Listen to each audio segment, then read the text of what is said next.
Assalamualaikum warahmatullahi wabarakatuh. Kembali lagi bersama kami di channel PKBI Tegal. Kesempatan hari ini kembali lagi bersama saya, Yesi Oktaviani. Hari ini akan membahas tentang mitos-mitos KB implan. Nah, hari ini sudah ada narasumber. Ini adalah seorang bidan, ya, bidan yang sudah ahli dalam bidang perKB-an. Nah, beliau ini sudah lama ya di PKBI ya Ibu ya.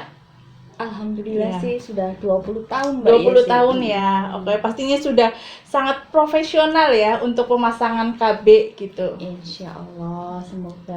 Oke, nah hari ini kita akan berbincang-bincang khususnya tentang mitos-mitos ya yang terjadi di masyarakat tentang pemasangan KB implan. Nah, langsung aja ya Bu ya, kita langsung ke pertanyaan pertama nih. Di masyarakat itu kan banyak sekali mitos-mitos ya yang membuat ibu-ibu khususnya pasangan pasutri ya, ibu-ibu rumah tangga yang baru menikah itu takut untuk pemasangan implan. Katanya ada yang bilang kalau implan itu adalah sejenis jarum. Itu bener nggak sih Bu? Memang kalau di masyarakat itu rumor-rumor seperti itu sering ya. Mereka sehingga menjadi takut untuk melakukan pemasangan KB implan karena yaitu katanya yang dipasang itu jarum. Kalau yang suntik kan bukan ini ya, bukan jarum, hanya obat yang dimasukkan. Nah ini kalau implan kok aku takut Bu, itu jarum, pasti yang dipasang jarumnya besar gitu. Sebenarnya itu bukan jarum yang dimasukkan. Jadi bahwa jarum itu sebagai media perantara untuk memasukkan si implan itu. Ya, dari bentuk implan itu sebenarnya bukan jarum, tapi bentuknya itu karet sintetis ya, yang sangat elastis. Itu ukurannya juga nggak besar ya, kecil ya. Nah, kebetulan kita ada contoh implannya ya Bu ya. Ini Mbak Esi. Ini adalah contoh dari implan. Jadi bentuknya sangat elastis ya. Bentuknya juga nggak terlalu besar, nggak terlalu panjang. Nah, ini nggak seperti jarum ya Bu ya. Jadi bisa lentur sekali. Lentur sekali. Jadi mitos tentang implan itu jarum itu nggak benar ya Bu ya. Salah. Oke. Jadi implan itu bukan jarum ya. Ini alat yang dimasukkan, implan ini yang dimasukkan ke dalam lengan, ke dalam biasanya lengan kiri ya, karena lengan kiri itu aktivitasnya lebih sedikit. Kecuali kalau orang yang kidal, berarti yang aktif kan lengan kiri, baru dipasang di lengan kanan. Ini nggak dalam ya, nggak boleh dalam, karena kalau terlalu dalam pemasangannya, nanti kita akan kesusahan atau repot dalam melepas implan ini. Seperti itu. Berarti nggak berpatokan harus di sebelah kiri ya Bu ya? Enggak. Dan sebenarnya sih mau dipasang di mana, di paha juga bisa bisa sih. juga. Cuma kan kurang nyaman ya kalau di paha, kita harus buka-buka. Kalau lengan kan daerah yang mudah untuk di ini ya, dalam arti dibuka. Terus kita juga nggak terlalu malu karena nggak terlalu privasi daerah lengan itu, seperti itu.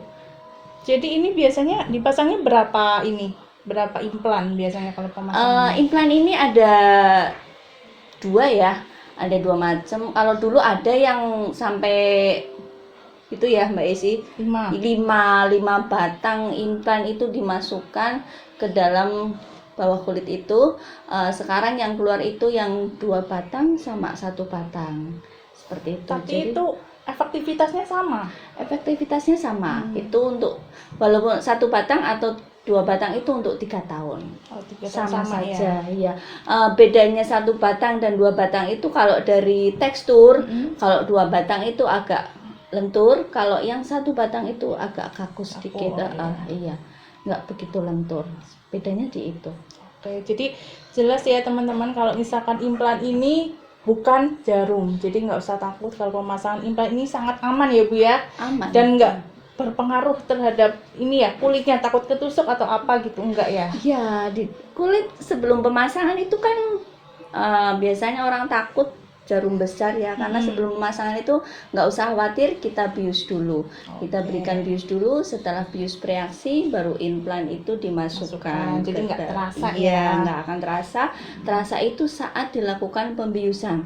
Saat dilakukan pembiusan itu rasanya ya seperti kita disuntik pada umumnya gitu, sakit sedikit seperti itu. Nah, itu mitos pertama ya. Mitos kedua, banyak yang bertanya-tanya nih, katanya kalau pemasangan implan, Ya. setelah pemasangan kok tiba-tiba nggak ada implannya? Apakah implan itu bisa jalan-jalan, tiba-tiba ada di jantung, di paru-paru mungkin? Ya, kalau implan ini, kalau kita pemasangan tenaga medisnya memasang dengan benar dan tepat, tidak terlalu dalam ya. Kalau terlalu dalam itu biasanya akhirnya orang cenderung kok nggak ada implannya, nggak teraba ya. Ini dipasang di bawah kulit ya. Dalam arti itu masih teraba dari luar ya. Kalau masangnya terlalu dalam, itu biasanya udah orangnya lengannya besar, terus pemasangannya juga terlalu dalam, akhirnya tidak teraba. Akhirnya orang yang merasa dipasang, loh kok implan saya hilang, kemana? Sebenarnya ada, tapi terlalu dalam sehingga tidak teraba dari luar itu. Kemudian ada juga yang bilang mitos, implannya jalan kemana-mana, dia nggak akan lari kemana-mana. Dia akan stay di sini situ, ya? akan tetap stay di situ.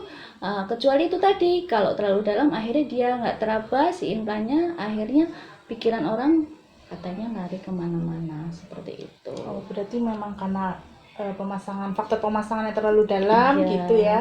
Terus kira-kira efek sampingnya itu apa setelah pemasangan implan?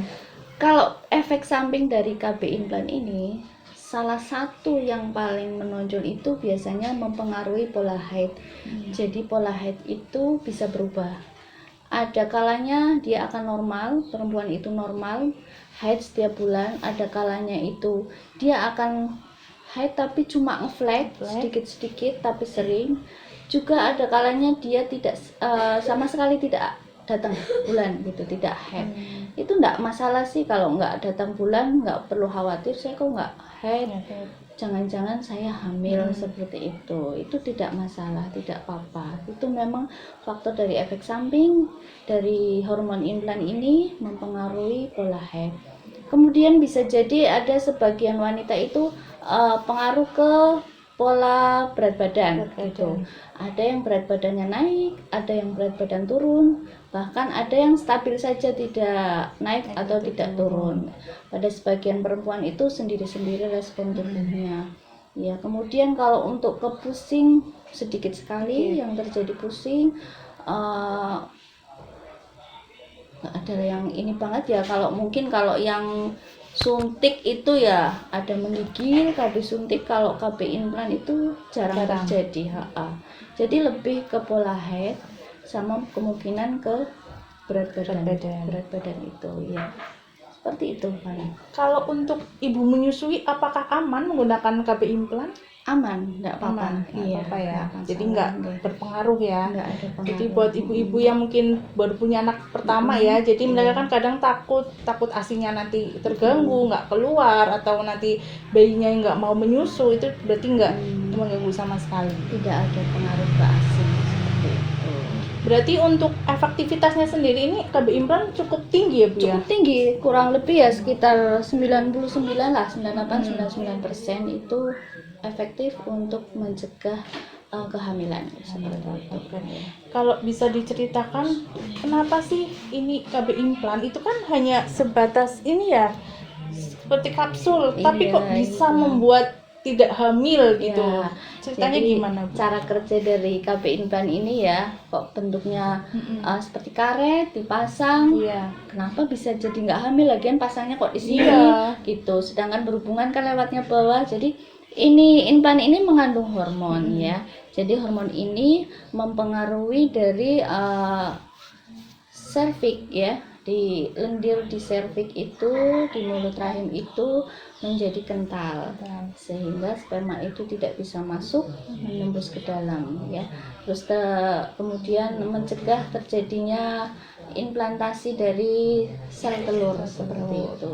Iya. Jadi memang seperti itu cara kerjanya dari KB implan ini. Jadi kan banyak nih yang belum tahu. Hampir sama dengan kan? suntik, cara kerjanya hampir sama dengan suntik, seperti itu, dengan pil seperti itu. Kalau IUD kan beda cara kerjanya, karena itu juga kalau IUD kan alat yang dimasukkan ke dalam rahim seperti itu. Nah, berarti ini kan untuk 3 tahun ya, Bu ya. Iya. Nah, misalkan kalau sudah waktunya 3 tahun, apakah boleh tetap dipasang di lengan? Apakah harus dicabut atau biarin aja di lengan aja boleh? Nah, kalau implan ini batas maksimal kan tadi 3 tahun. Katakan belum 3 tahun Pak Sutri ini ingin program hamil dilepas, nggak masalah. Katakan baru 1 tahun lepas, mau program hamil lagi nggak masalah. Kemudian 3 tahun melebihi dari jangka yang sudah ditentukan. Implannya nggak masalah, masih tertanam di dalam lengan kita, di bawah kulit kita, tapi sudah tidak ada efektivitas dari KB implan ini untuk mencegah dari kehamilan. Kalau masalah implannya nggak apa-apa, masih di dalam ya, mungkin belum sempat untuk melepas, tapi harus kalau memang tidak ingin hamil, belum sempat dilepas atau mau ganti yang baru lagi, kita harus pakai KB yang lain untuk sementara. Disambung gitu ya? Disambung. Bisa pakai kondom dulu atau pil dulu gitu, atau suntik dulu seperti itu. Karena kalau KB implan ini sudah 3 tahun, batas waktunya 3 tahun habis, ya sudah tidak bisa melindungi dari kehamilan. Walaupun implannya masih tertanam, efektivitasnya sudah tidak ada. Pertanyaan selanjutnya nih, Bu. Apakah benar kalau KB implan itu menyebabkan kanker? Benar nggak ya? Jangan dijawab dulu. Kita akan tahu jawabannya di sesi kedua. Jadi buat teman-teman jangan lupa terus ikutin sesi 1 dan 2 untuk pembahasan KB implan. Jangan lupa di like, subscribe, comment, and share channel PKBI Tegal supaya teman-teman bisa mendapatkan informasi tentang kesehatan lainnya. Kita akan kembali di sesi 2. Sampai jumpa.